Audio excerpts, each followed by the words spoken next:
I've always assumed that everyone knew that the Earth was round, because we've sent people to space, we've seen photo evidence, and there's so much science to back it up. But I was wrong. In America, flat Earth theory has been growing fast since 2014, to the point that now, 1 in 3 young people are questioning if our planet is even round. What? That's insane to me. How did we get here? When I heard this stat, it quickly led me down a rabbit hole, trying to figure out how millions of people could throw thousands of years of science out the window. And now, after looking into it, I'm starting to worry that conspiracies are spreading out of control. But it's not too late. Okay. I want to explore this theory as in-depth as I can because I've seen a lot of people jumping to dismiss this conspiracy. But I think it's also important to hear everyone out, no matter what they believe in, while sticking to the science. So that's what I'm gonna do in this video. And step 1 is figuring out what these people believe. I thought it would be easy to find this online, but oh boy, was I wrong. The first lead I had was a Flat Earther conference that happened in Denver in 2018. I decided I wanted to get straight to the source, so I found their website and an image, and then looked for the experts who were speaking at the event. I spent way too long going through these videos and going down this rabbit hole, but I think I finally got the full picture. And the thing that the Globers do not seem to understand, they will go up higher and higher and higher. And, if there was a horizon, it would have to be below you. This shows us, if anything, that trickery is afoot.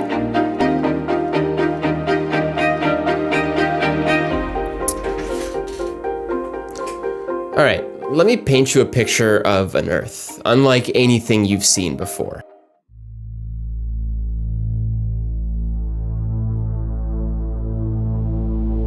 Imagine the globe that you might already know flattened down into a pancake. This pancake is still, not moving, not floating, and not orbiting around the sun. What we know of Earth is fake, a lie spread by the government and NASA and the world. In the middle of the Earth is the North Pole, and Antarctica is on the edges. But Antarctica isn't what you've been taught. It's actually a 200-foot tall ice wall surrounding the Earth to prevent you from falling off the edges.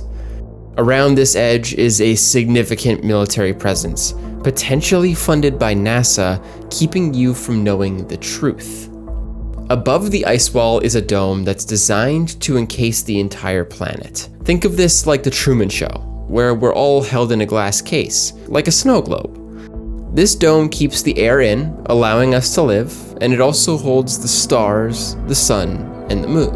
On the topic of the sun and the moon, let's look at them a bit closer. Flat Earthers have taken photos that show the sun setting in front of the clouds. If the sun was outside our planet, how would the clouds end up behind it?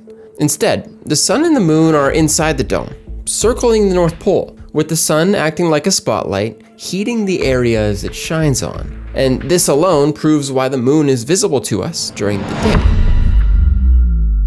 Okay, this is sounding pretty good, but this theory is harder to pin down than I thought it would be, because it turns out there isn't just one Flat Earth theory. There are a few collective groups, like the Flat Earth Society and the Flat Earth International Conference, but there are also thousands of independents, each with their own opinions and theories about the Earth. Flat Earth is complicated, and it's always changing. Thankfully though, this means they've done their due diligence. They've done experiments to prove to us that the Earth is flat. Okay, so first I present to you this image of Chicago's skyline from across Lake Michigan. According to Flat Earthers, this photo wouldn't be possible if the Earth was round, because the skyline is 60 miles away, and the curvature of the Earth would make it impossible to see the skyline. But that's not all. In a vlog, this guy, Daryl, took a flight from North Carolina to Seattle.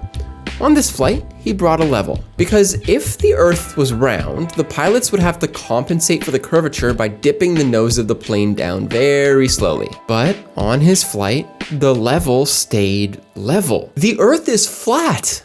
No. I did my best. I can't do this. This is all so archaic and wrong, and it's driving me crazy. Even if this theory of the level was correct, the curve would be so minimal that it would hardly make an impact. And these photos, They literally prove that the Earth is round. Otherwise, you'd be able to see the whole buildings, not just the tops. But it gets worse, because they've even proved themselves wrong with some of these experiments. Let me show you.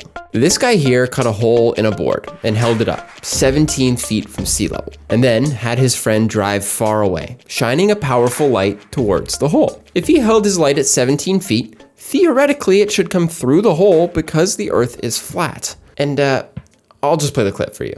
Enrique, how high is your light? 17 feet.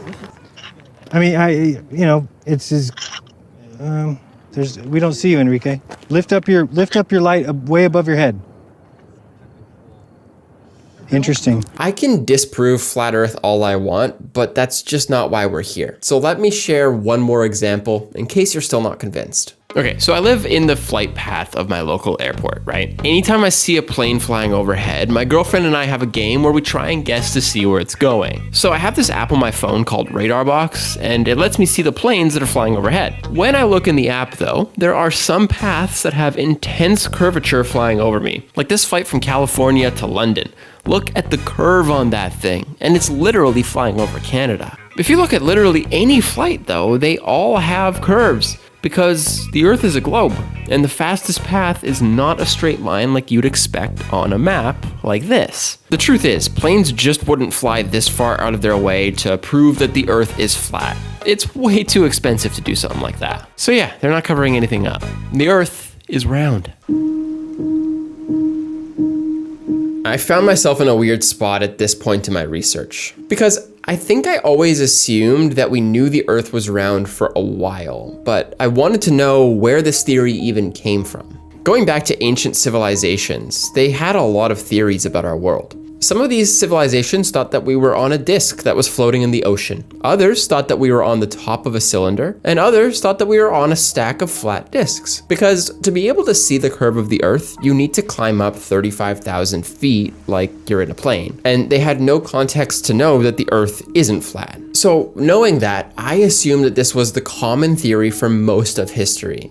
But I was wrong. Back in 350 BCE, Aristotle was watching the stars. While watching them, he noticed that they spun around the sky in a circular pattern, which led him to believe that the Earth was actually a sphere. 100 years later, another philosopher proved this while he was watching the sun on the summer solstice. By measuring the position of the sun above him and in another faraway city, he assumed that the Earth must be curved. And using that data, he was able to calculate the circumference of the Earth. So case closed, right?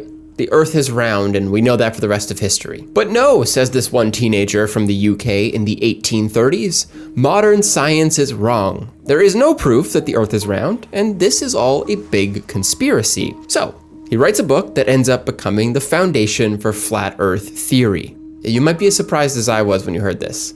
Flat Earth theory is less than 200 years old. In the 50s, these small groups of flat earthers wanted to spread their message. So they decided to create the Flat Earth Society as a home for people who didn't fall for the fake science. And that was the big push. Thousands of people started to believe in this theory from that point on. And I guess that makes sense. Back then, they didn't have the same level of access to information that we have now. But wait, if that's the case, how do people still believe this in 2024?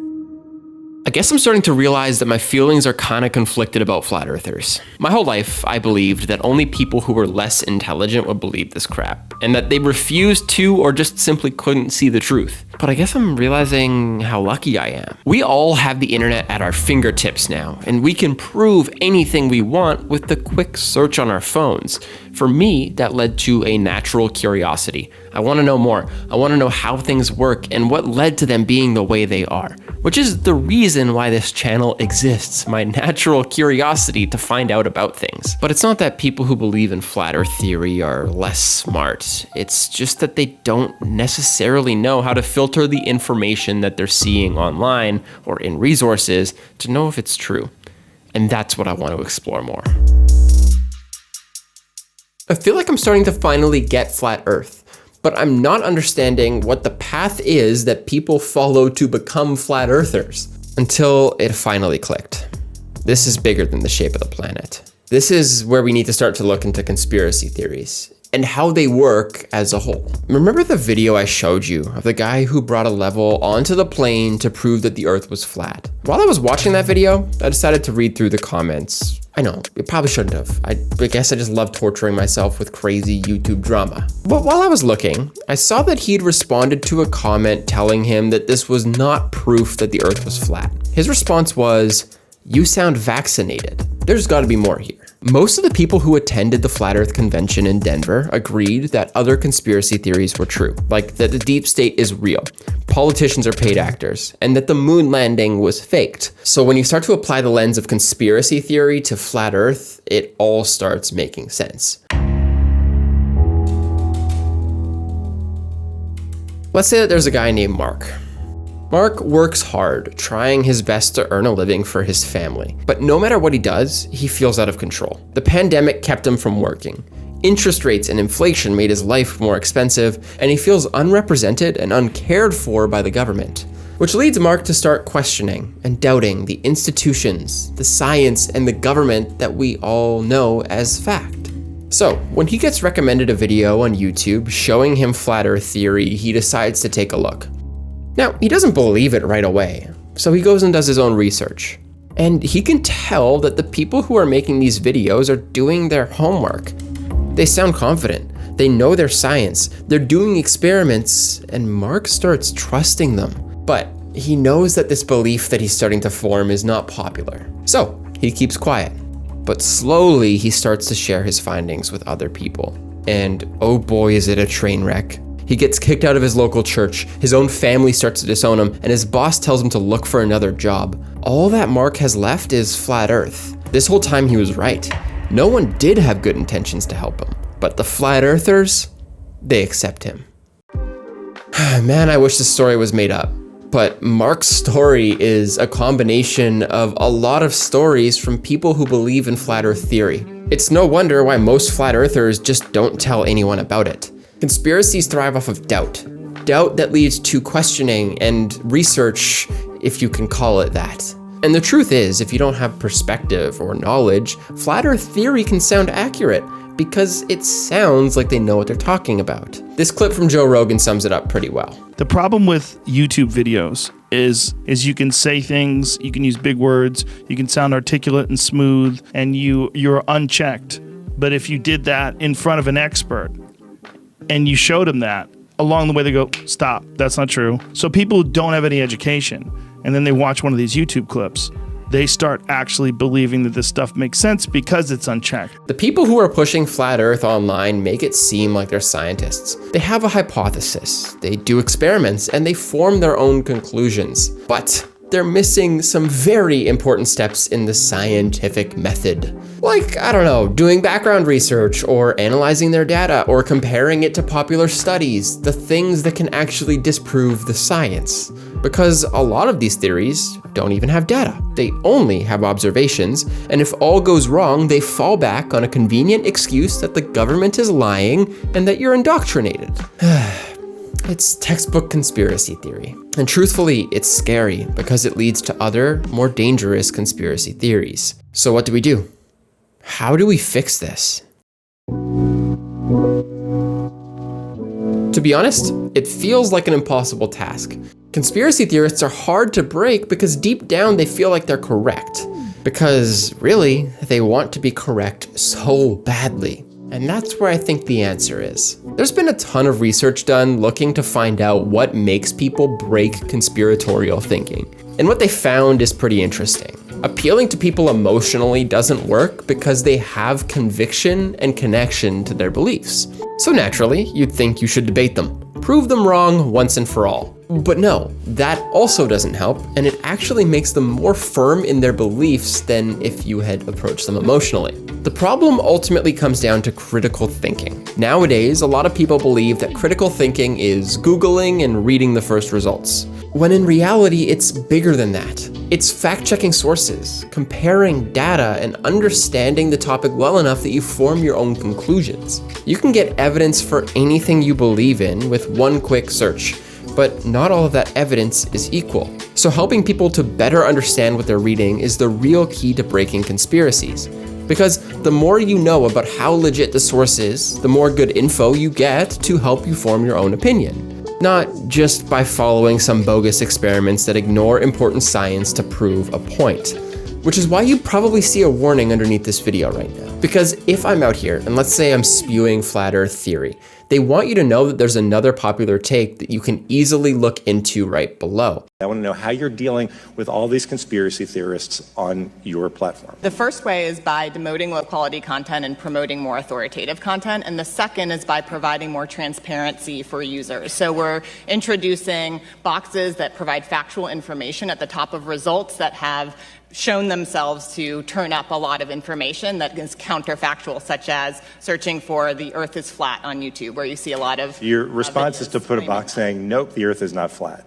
Correct. We can't just let people say whatever they want. If someone's saying something that can hurt someone and is false, then they need to know that. But the funny part about this is that conspiracy theorists will tell you that these are fake. They're almost trying to fact check the fact checks, which goes far beyond flat earth too. Donald Trump spreads the conspiracy that the media is against him anytime he gets something wrong. Anti-vaxxers tell you that the government is hiding information, and so on and on and on. If you don't believe what the government is saying, why should you believe the sources you have wholeheartedly? What makes them different from the sources that you deny? But that still leads me back to the big question I wanted to answer. With everything we know and all the science we have, why do millions of people still believe in flat earth theory? The truth is that the problem might not be as big as you think. Even though a lot of people doubt the science, there's not really much evidence to show that the conspiracy is growing. Flat earthers are using social media and getting louder, but they're not really spreading their message that much. Because the truth is, while it's hard to prove to a flat earther that we live on a globe, thankfully, it's even harder to prove to an everyday person